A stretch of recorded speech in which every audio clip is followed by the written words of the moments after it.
Comme nous venons de le voir, l'acquisition ou le renforcement de certaines compétences, que ce soit dans le domaine cognitif ou dans le domaine social, va être un élément important dans la prise en charge du TDAH.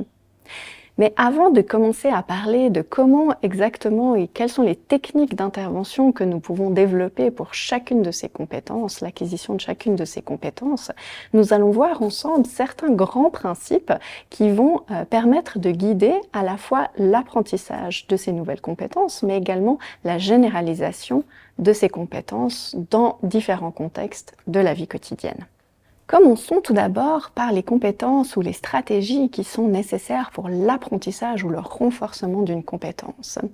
Eh bien, un premier élément qui vient en tête, c'est la nécessité de pratiquer ou de répéter plusieurs fois une compétence donnée. Ça peut se faire notamment au travers d'un entraînement cognitif, d'accord ? Mais l'entraînement uniquement ou la répétition ne va pas toujours être suffisant pour acquérir de nouvelles compétences, puisque l'entraînement seul ne va pas nous donner les stratégies avec lesquelles on doit pouvoir acquérir une nouvelle compétence. Et donc à ce moment-là, l'entraînement va devoir s'associer à d'autres techniques d'apprentissage. La première d'entre elles va être le fait de pouvoir décomposer un apprentissage en petites sous-étapes qui sont plus faciles à maîtriser. D'accord ? Donc c'est ce qu'on va appeler notamment le séquençage ou la division en étapes.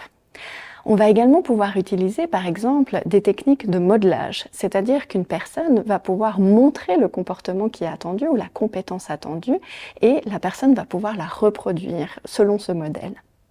Finalement, on peut également utiliser des techniques comme le vidéo feedback qui permet à la personne de se revoir en train de réaliser une activité et de pouvoir en fait finalement se corriger sur la base du modèle vidéo qu'elle a en face d'elle. Donc toutes ces techniques vont pouvoir être utilisées dans différents domaines pour renforcer les apprentissages. Qu'en est-il maintenant de la généralisation ? Eh bien, la généralisation, c'est vraiment ce qui nous permet de pouvoir utiliser une compétence dans l'ensemble des domaines de notre vie. Donc, pour pouvoir généraliser une compétence, eh bien, ça va être nécessaire de pouvoir s'entraîner justement à utiliser cette compétence dans plusieurs contextes. Par exemple, si dans le cadre d'un cabinet, on travaille certaines compétences, ça va être vraiment très important de pouvoir avoir des devoirs à domicile pour pouvoir mettre en pratique cette compétence. Un autre élément qui va être particulièrement important, surtout quand on vise l'apprentissage de compétences chez un enfant, ça va être de pouvoir impliquer les parents ou l'entourage en fournissant également des informations sur comment est-ce qu'on peut soutenir l'enfant dans l'acquisition de ces compétences. Et finalement, un dernier élément qui va être très important pour généraliser une compétence, c'est d'être motivé à l'utiliser dans le contexte de sa vie de tous les jours. Et c'est là que la notion de renforcement va être tout à fait clé.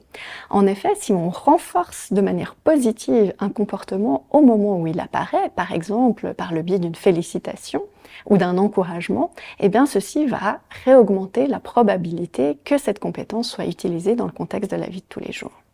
Donc en conclusion, ce qu'on a vu dans cette séquence, c'est finalement différentes techniques qui vont permettre de pouvoir apprendre ou renforcer certaines compétences et aussi de les généraliser dans le contexte de la vie quotidienne. Et on verra dans les séquences qui suivent comment finalement ces différentes techniques peuvent être utilisées pour renforcer des compétences spécifiques comme la cognition ou les compétences sociales.